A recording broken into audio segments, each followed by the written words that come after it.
It's been a rough year so far, this 2020. It has been really rough. It started in January, rough, with all this coronavirus thing that came in from Asia. And it stayed rough. And we've gone halfway, and this thing doesn't seem to be going away. We're halfway through the year, and coronavirus is still disturbing us. People are still dying from it. And it's sad.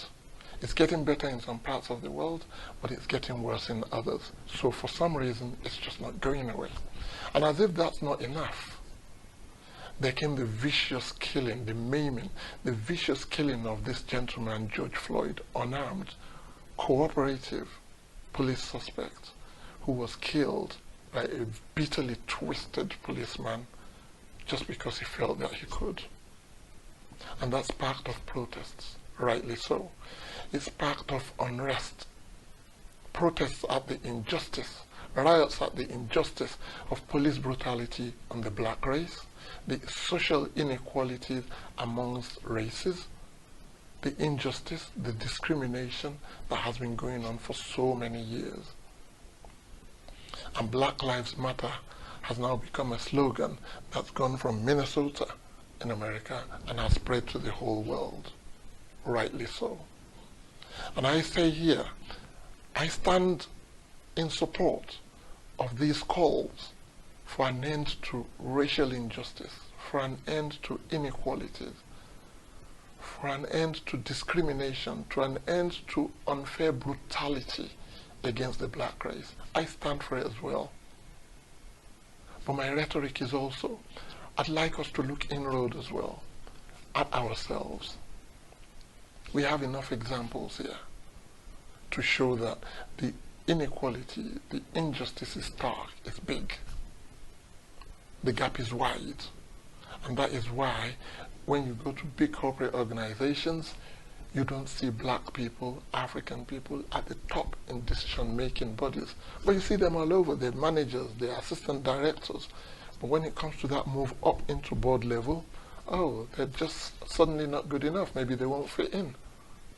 In governments, cosmopolitan, multiracial population like in England, in America, in France, in Belgium, you can see the odd councillor in government, you can see in the legislative arm, you can see the odd councillor, you can see the odd member of parliament.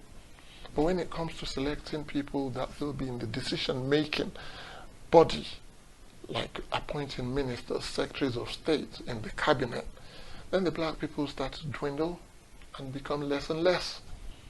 Again, because not good enough? Maybe.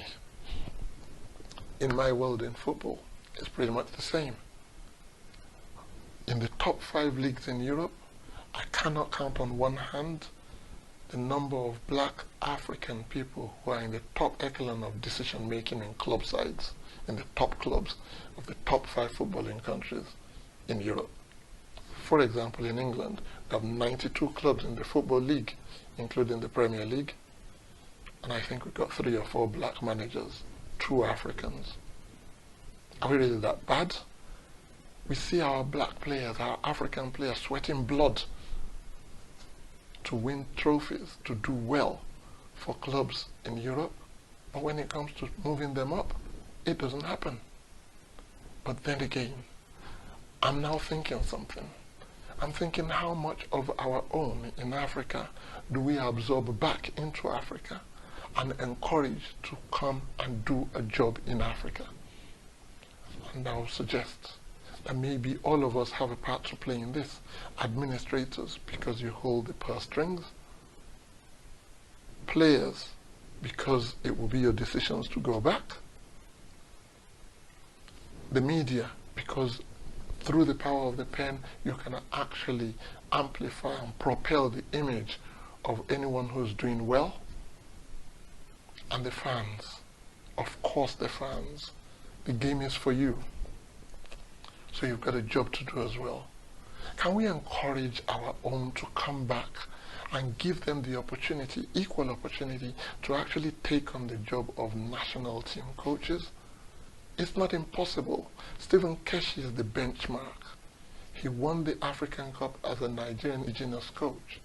He also won the African Cup as captain. It's not impossible for our next player to be there.